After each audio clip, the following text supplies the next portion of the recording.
All right, guys, welcome to this our first attempt at this new sort of medium, this audio format. We're not calling it a podcast because it's not really going to be a regular show or anything. It's just something we're trying now this one time. Yeah, and as you guys might have seen on the story, we asked you guys to give us some questions and topics, so that we could record this and just share some answers to your questions. Yeah, for sure. So yeah, just to begin, we're sitting here in very gloomy Stockholm with a cup of coffee in the morning, and before we get into all the questions and stuff, just a short intro with some stuff that's been happening. I mean, I think we talked about that shortly in the video, the thank you video, sort of that 2020 for us. Just in terms of the page was a very very big year, right? Yeah. Yeah, exactly. We've grown over 10,000 followers from the start of 2020, and not only that, but yeah, that's just included so much of the community that the new part of the community that we've seen, and another thing is the Tabaquero pack project, which has been incredible. Yeah, we've done a lot of that's other than just the interactions with you guys and the growth in sort of those terms. The growth, a lot of people talk about numbers and stuff, and I think we always try to push the message that for us it's not really that much of a focus on the numbers, but what the numbers do bring to the table is that we can do a lot of fun stuff that we think also gives you guys a lot of value. And I think the first thing we really did that was kind of a larger scale thing was our giveaway, which I thought was absolutely incredible. Yeah. What a feeling, right, to be able to give something like that. Yeah, that was amazing, and all thanks to Tabaquero, Daniel, and All Things Cigars for sponsoring that with those incredible gifts that we could give back to you guys was amazing feeling, and just a really fun project. Yeah, and a huge thanks to the response. That also wouldn't. The fact that we were able to continue working with Daniel was a big part, and thanks to your response. At the end of the day, a lot of this stuff is slightly business oriented, and if the response on the giveaway hadn't been such a big one, and the numbers in terms of their own growth and their own marketing, because at the end of the day, for us it's a very fun project, but for a company to be able to join and sponsor, they have to have some sort of interest, right, in the project, and they need to have some sort of growth prospect in it. So the fact that they were able to get a lot of recognition through the project is definitely a lot of fun. The packs, you wanna some short words on? Exactly, and that's what you were talking about, that we were being able to continue working with Daniel, was the fact that we could create these packs, the base 5-pack and the extended pack, which we had complete creative freedom to pick out 10 cigars in packs of 5, just to the whole idea was to have it as an introductory Cuban pack, as which they're named, and and that was really fun, for us to just pick out these cigars that we've tried and try to put together a complete list of cigars and different vitolas and everything that we thought would be a great way to get introduced to Cubans. And like we said, it was just complete creative freedom from Daniel. Yeah, so that's in part also, spot on there. I think in part why we've talked about doing sort of a recording like this for a while, sort of in conjunction with this project with Tabaquero, because I think for me it's always been, and I say that, I've said this in a few stories, whatever, transparency is so important, both when we work with Daniel and for every, I think there's a lot of thinly veiled stuff, projects that are a lot of profit based and stuff, and people do project on Instagram and stuff that they claim is for fans or whatever, and I'm talking bigger scale people, but it really is can be a cash grab, and that's sort of what I wanted to talk about, how in a more long format medium, which we're doing now. I just wanted to talk, because you talked about the creative freedom stuff, and that's really why we why you wanted to work with Daniel so much. We've been touch with a lot of brands over the times, done a lot of these sort of sort of short promotions, whatever.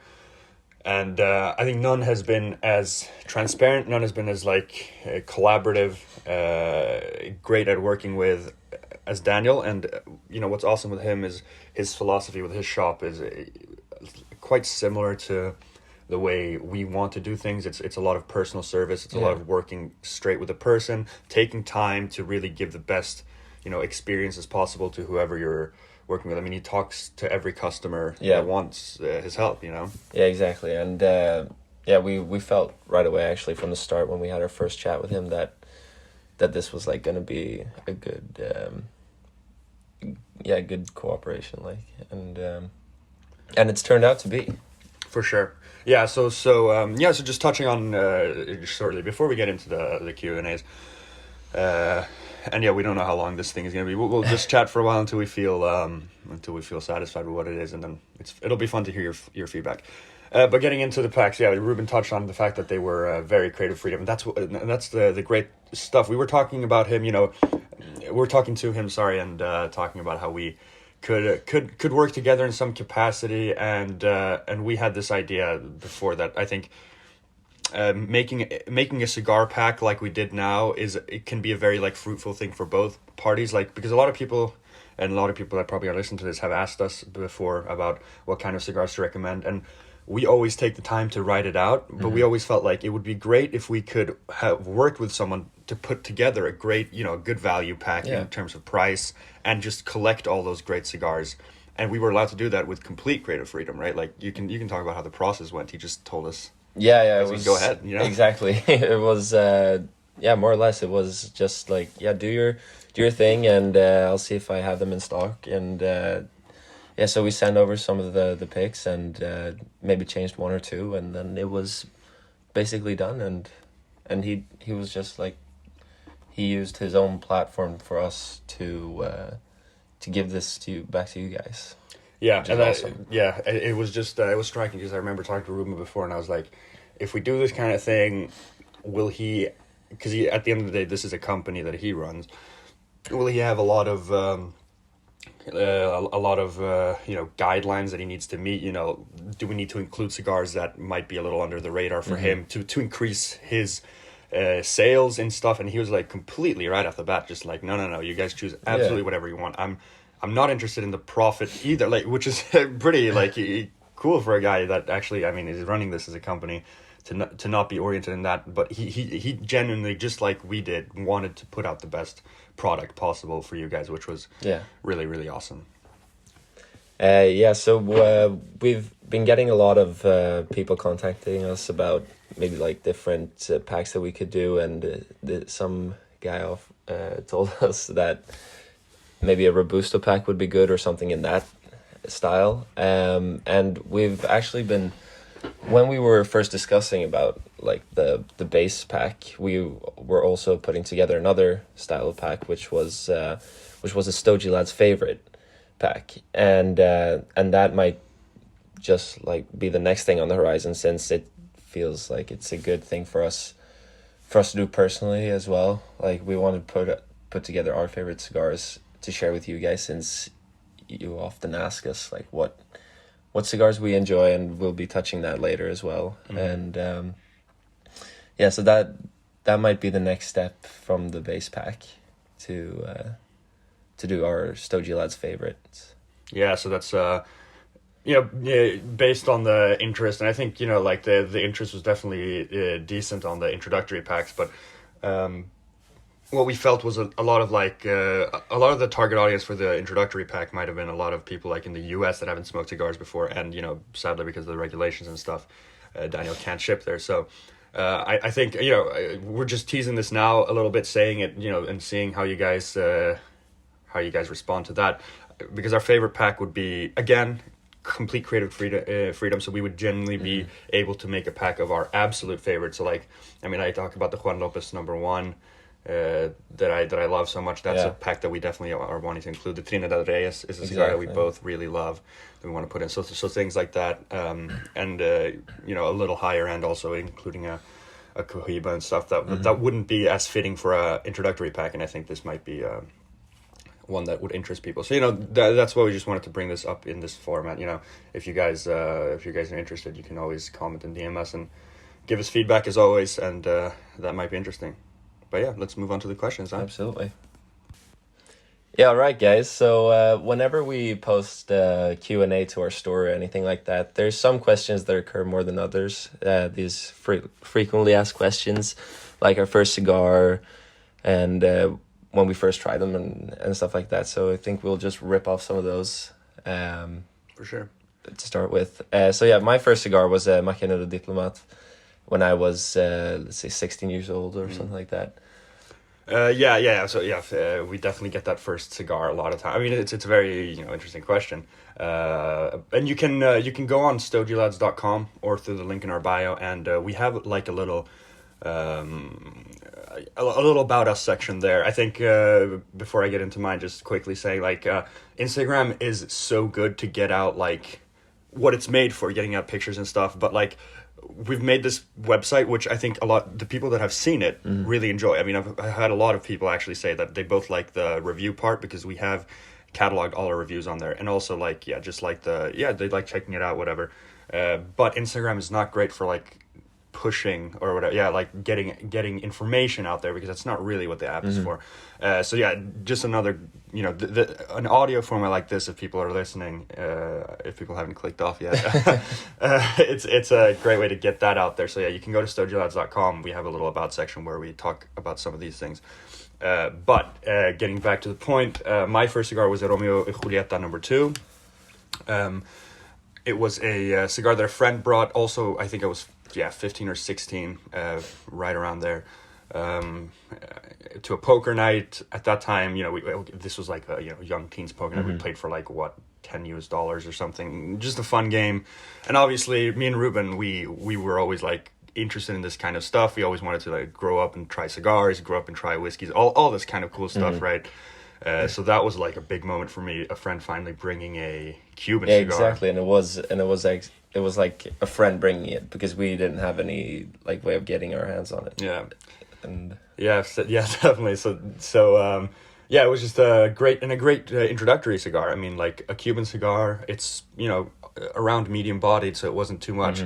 It burned great, which I remember, which was like a huge plus, which is not what you always get from Cuban cigars. So everything was perfect in that sort of way, and that's why I got into cigars so heavily, because like the first whiskeys I tried were probably shit blended ones and stuff. That's why it took me a while until I've started enjoying them. But my first cigar was like fantastic for a beginner.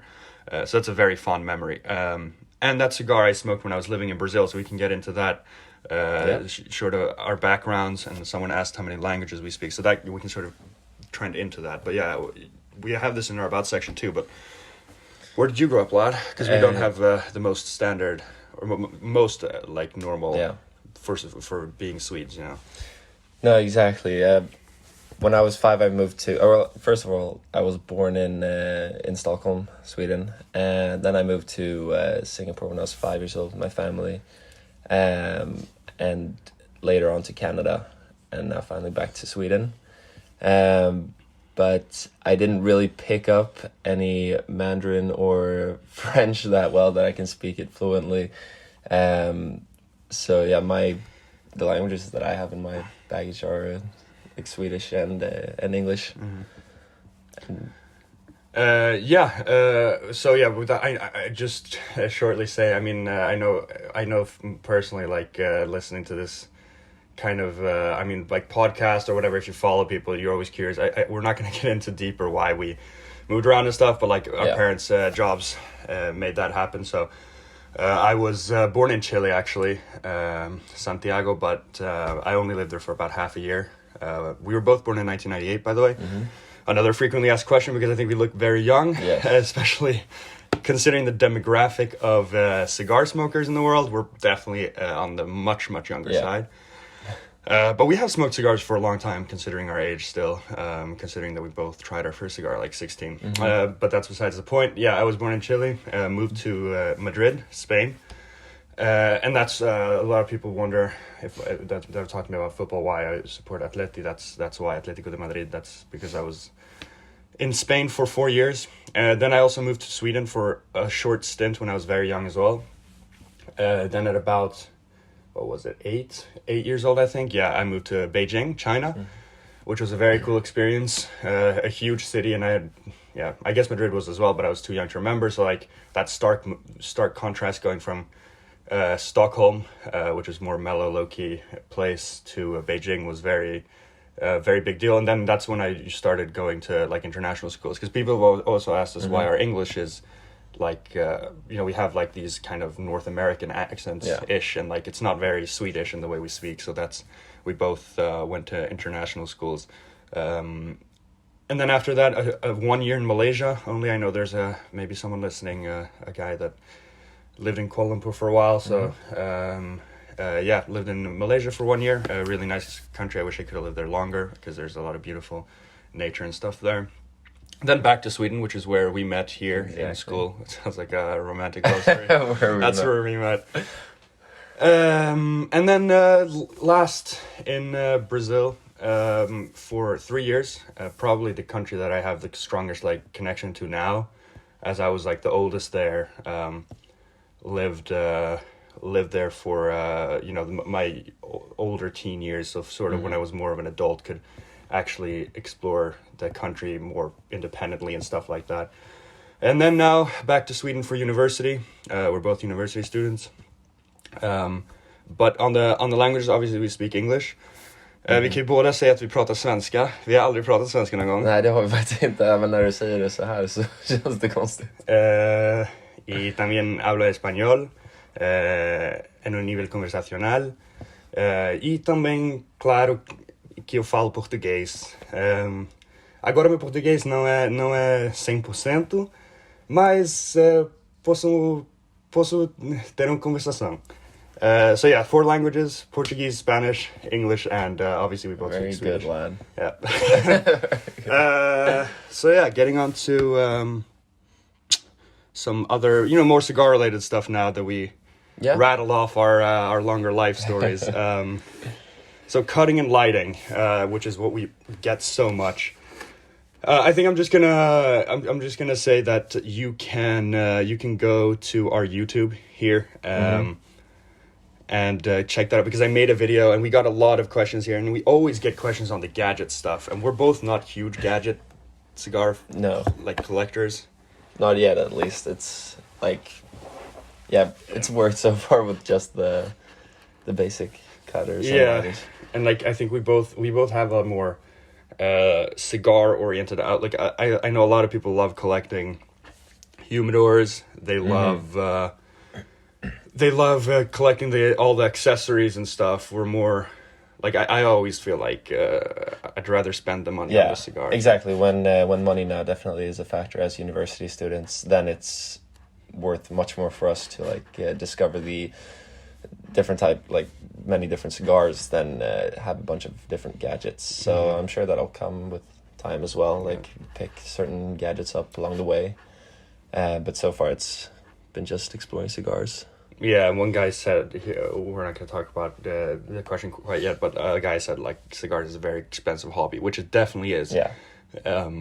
So, getting into cigars does take a lot of money as well. So, yeah, like you said, it's not easy to collect tons of gadgets. So we have a couple of cutters, like we have a few, like 4 cutters in between the two of us, and like 4 lighters, or maybe something like that. But yeah, check out the YouTube video for that stuff. So how many cigars per day? This is also a funny one that we get. How many cigars do we smoke daily, lad? Exactly. And no, quite frankly, like I don't have the possibility, factors, right? Yeah, I think it's the time. The time, just like possibility, really, weather-wise and everything, and the just economical part of it.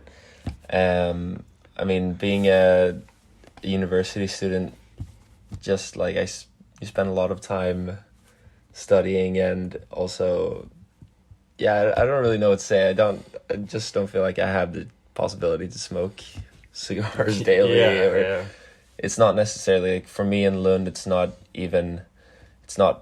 always weekly either. It varies a lot. I tend to smoke, of course, a lot more when I'm in Stockholm with Carl and such, because we just have more like access to good smoking spots. In Lund, I would have to take a walk to smoke a cigar, and it's very windy in that part of Sweden, and and also I don't have like a smoking partner, you would say, down there.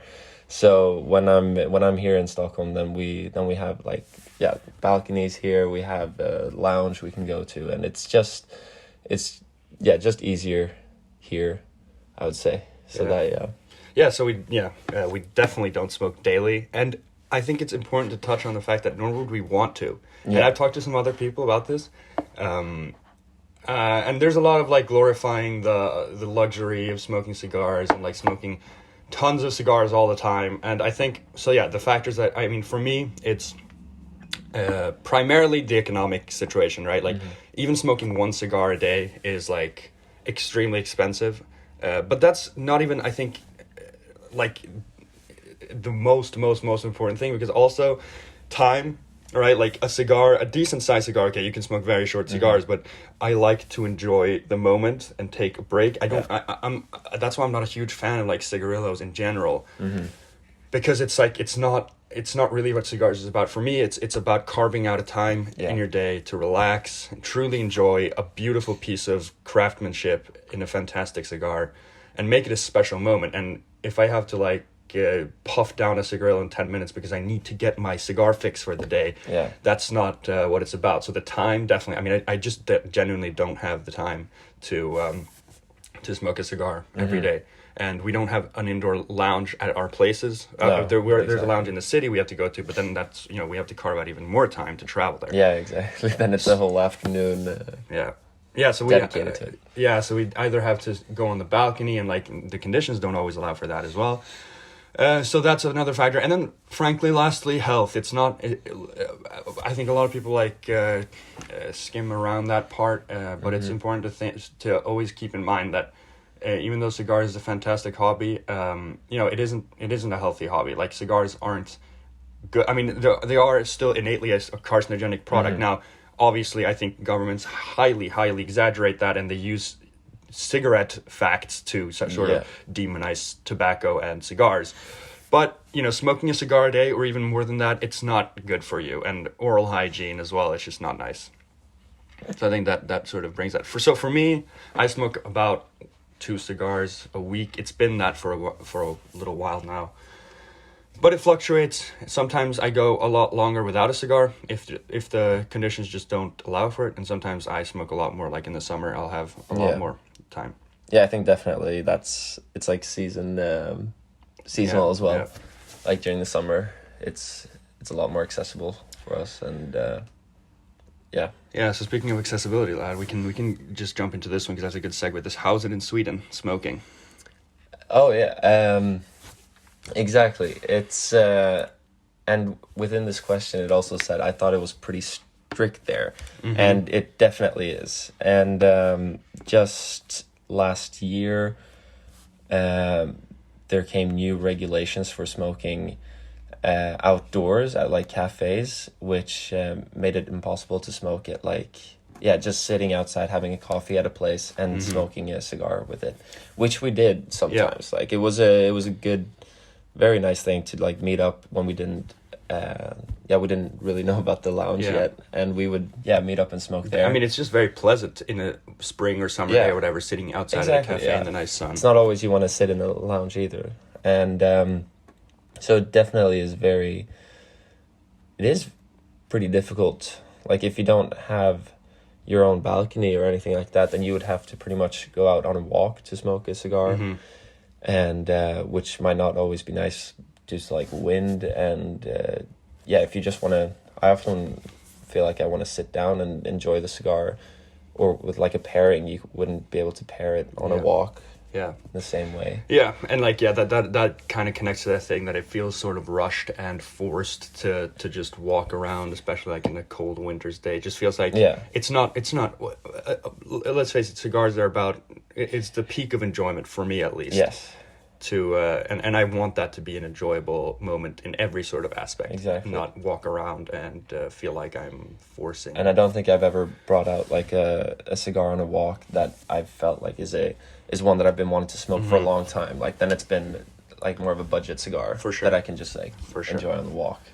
So yeah, it is pretty prohibitive to smoke in Sweden, but we still have a good taxing system here on tobacco. I know our BOTLs in the UK, they tax by weight, so their cigars are immensely expensive. But here we do per unit, so cigarettes are obviously like, there's 20 cigarettes in a pack of cigarettes, so that every cigarette is taxed by unit, so cigarette box prices go up a lot, but cigars, obviously one cigar is what you smoke in one session, so it doesn't get affected as much, which I think is a very good system to do it. So that's about that. Okay, let me put this question for you, this was a great one, by Tylo_Ren. If cigars wouldn't exist, what other hobby would you choose? Yeah, I really like this question actually. It's always fun to think about like alternate things, and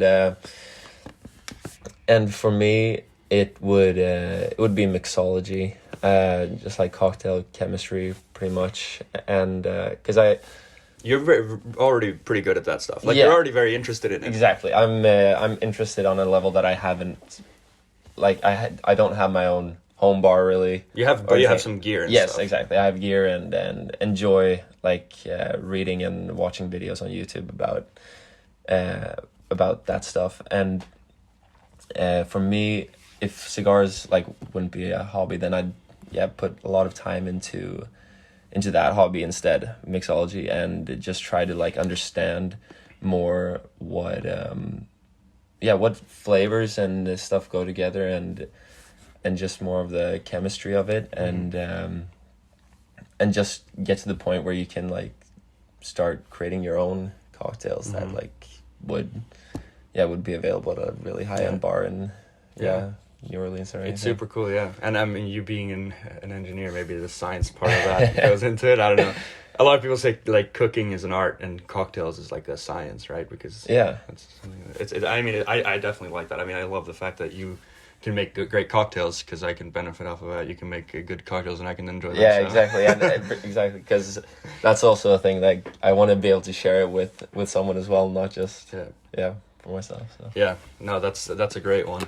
I think mine is sort of similar along the lines, and I talked to Ruben about this a little yesterday, but I think I would be a lot more into wines, like deeper into them. I wrote on my like about me section on our website that I do really like wine. I love wine of all types. I think you can see on our stories and stuff that we enjoy wine quite a lot to our food.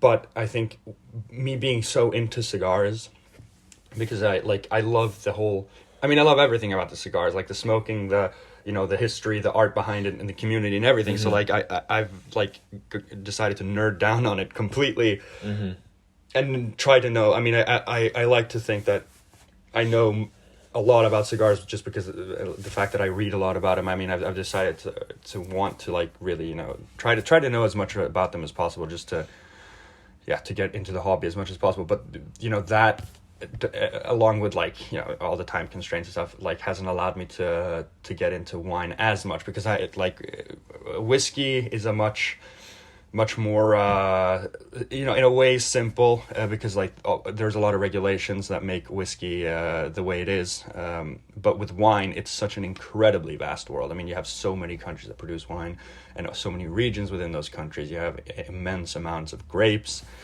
different ways of producing those grapes. I mean, there's so much stuff to know about wine, and like when I like to do stuff, I like to get into it fully.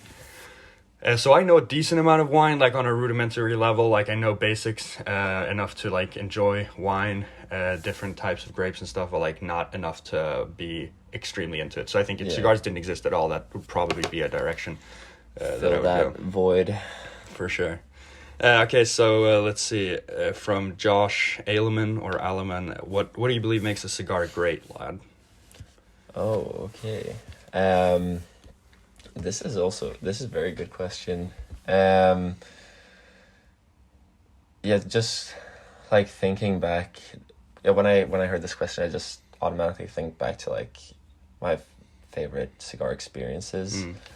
Uh, and for me, what makes a cigar great is, well, definitely, I would say, like, having tried aged cigars, Mm-hmm. you definitely, it's very intriguing, like, trying cigars like that, because, like, generally, most of the cigars that I've smoked have not been very, like, long aged, and just trying a, cigars like that, it's just the complexity Mm-hmm. that's very fascinating to, like, explore, Yeah. and just try to pinpoint what it is you're tasting.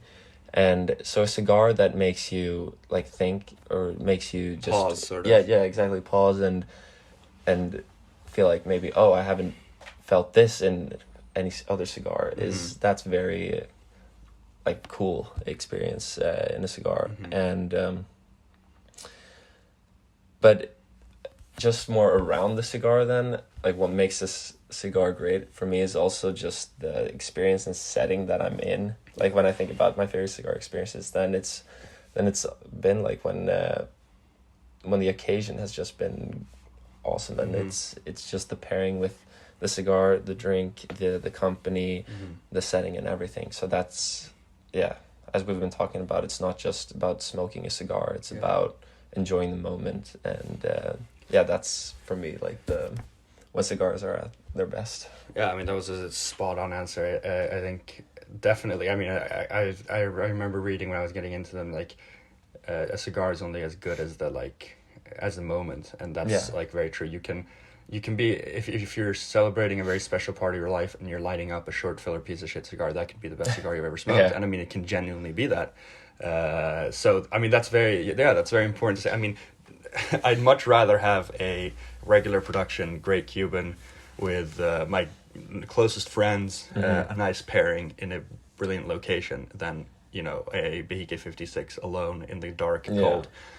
For sure. I mean, that's just easily. So that's a great one. And then what you said, complexity, was also the first word that came to my mind. Like, before getting into a deeper philosophical level, if you're just talking about the cigar itself, it's definitely, I think complexity was, because the way a cigar can sometimes just make you stop, and like it takes up all, like, when you have that cigar that, I mean, sometimes I have a cigar that's so good, like, if I'm just sitting alone smoking it, I'll like stop listening to the podcast or music, whatever, and I'll just like, it's enough for me to just listen to the sound. It's very meditative in that way. Like, it feels like meditation in that way. Like, I can stop everything I'm doing, listen to all the sounds around me, and just focus on the cigar, because it's so good, and it needs all my attention, because it's that good. That's, always a striking moment. And like you said, it's a lot of those moments have been with very aged Cuban cigars that have been fantastic, just because the nature of how that works. And so talking about aging, we can talk about aging just a slight amount, because we got a lot of questions about aging, right? Yeah, so we've gotten a lot of questions about aging as well. Like, what is the best time to age a cigar, if you can predict what cigars will age better and stuff like that. And first of all, just want to say that it's not linear, and it's not the same for every cigar, or every different Vitola or anything like that.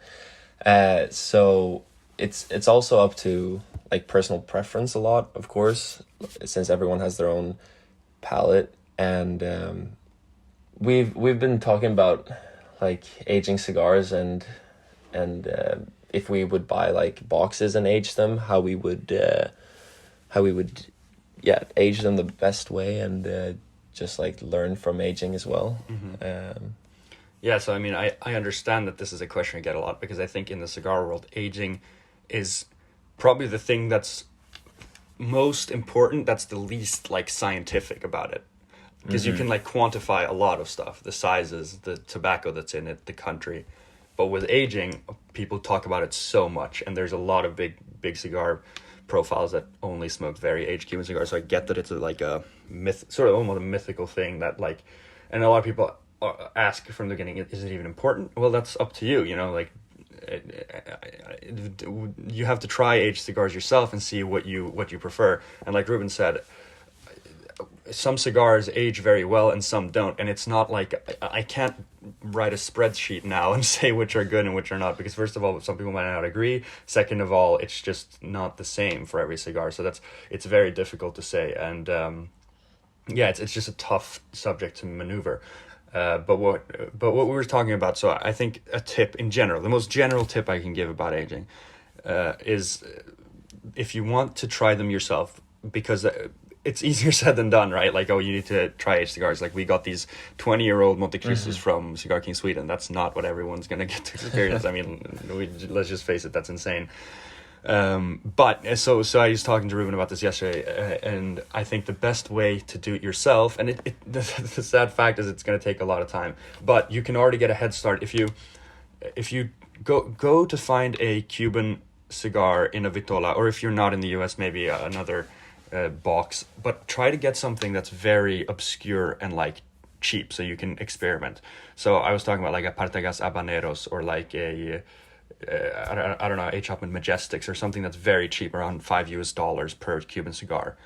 Buy a box of 25. It's not going to cost you that much, and if it is, I guess maybe you shouldn't try to age a whole box, because then it's better just buy singles.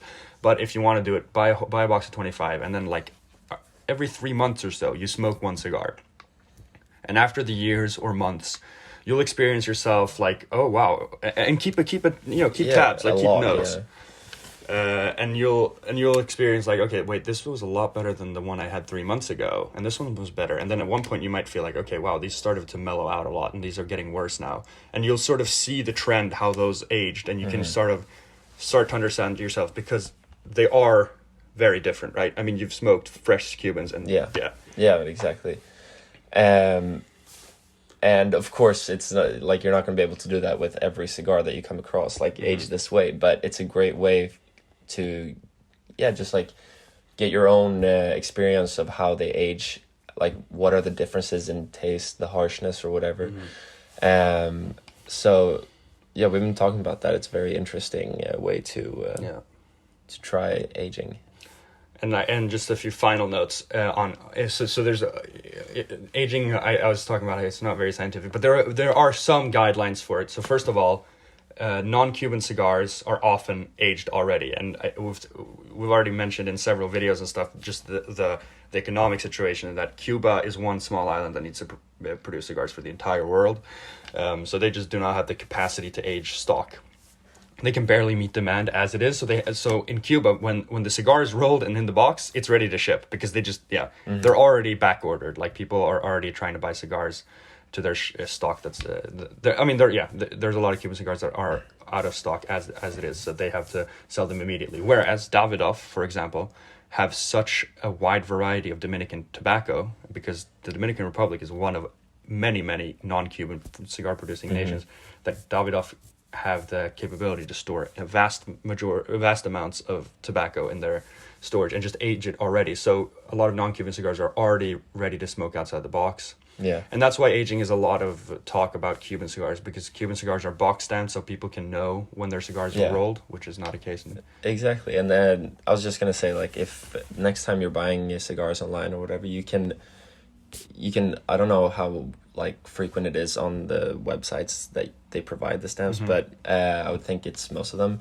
But you can look like for the different cigars that you're looking to buy, you can see the box codes on them, and if you find one from a few years ago, we've seen that on some websites, and then you could buy those and see and compare with maybe a new one. Yeah, for sure. Yeah. So that's a very good point. A lot of websites provide box codes. And for example, I think if you're buying through Daniel, you can definitely DM him. Yeah. As I said, this is not a promo. We're not pushing it. It's just a fact. I mean, if you want to buy cigars through him, because he's already, I mean, I remember a few months ago, he was selling Vegero cigars that were 2015s. 5-year aged already. Because a lot of these, so that's also why I was talking about that. A lot of these like more unknown. If you buy Cohibas, for example, they're never going to be like more than a year old. Pretty much never. But if you buy a Vegeros in a very like obscure Vitola, they could be many years on them already. So yeah, that's the point on that. And then just one final thing, a lot of like so for example, a great example was the Liga Privada number 9 by Drew Estate.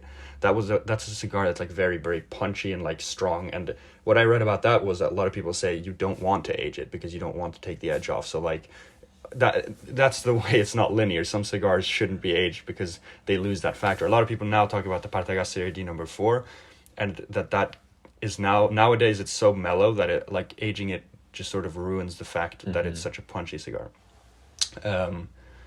So yeah, I think that's probably it on aging. One last point. I guess someone said how do you know that a cigar is going to age well? So we talked about its personal preference, and you can't know. But I wrote on our review for the Partagas Capitals that I thought it was going to age well, and that was solely based on the fact that the core of flavors there was very, very good. It was like very chocolatey and rich in coffee and chocolate, but it was so young. And if you smoke Cuban cigars, I think everyone's going to come across at some point that you're going to smoke a cigar that's so young, like maybe 3-4 months on it, that it goes through a second fermentation. So after the cigars are rolled again and they're pressed together in the cigar shape, they start to ferment again because, they're pressed together in that sort of fashion, and they're different. So they can produce a lot of ammonia and like roughness. So if you smoke a very, very young cigar, it can be very rough. And like, I think those Partagas cigars are going to be great after 6 months. So they're going to age well in that sort of sense. So that was just to clear that up. Yeah, so another really interesting question here was if we would start our own cigar company, and which, definitely made us like think and dream a bit. Like what...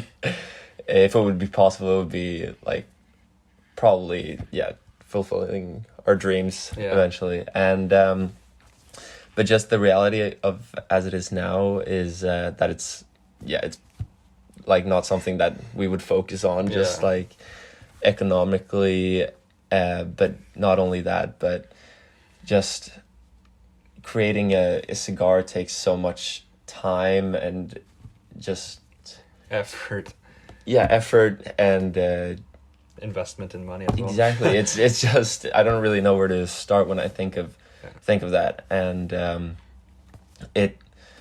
we could definitely see it as a dream, like way down the line, maybe a retirement thing. Like way down the line. Way down the line, and so probably as of the near horizon, it's not something that you would expect to see from us, probably. Yeah, and like we're also just like we talk about it that we're young, and I think we both like to think of ourselves as decent cigar smokers, like in the way that we have decent palates. We know a good amount about cigars, but we're not even close at this age to the enough experience to be able to, with pride, because I think that's both for us an important thing, that we don't rush things, we don't put things out that are not really a product we're proud of.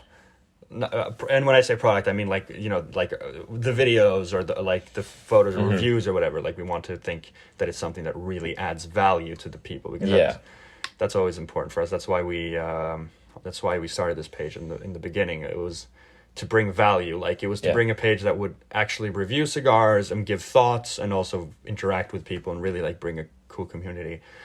And at our age and experience right now, I don't think we would be able to put forth a cigar on the market that would bring great value to the market. It would be mostly just slapping our name on a cigar because it would be cool, and it would definitely, don't get me wrong, be extremely fucking cool, but I don't think we would be great with that. But we are still working on stuff that's not making a cigar, so like the stuff with Daniel. Yeah, exactly. And I think that's what we can it's more accessible for us to focus on now, and just a fun project for us to have on the side of our studies, and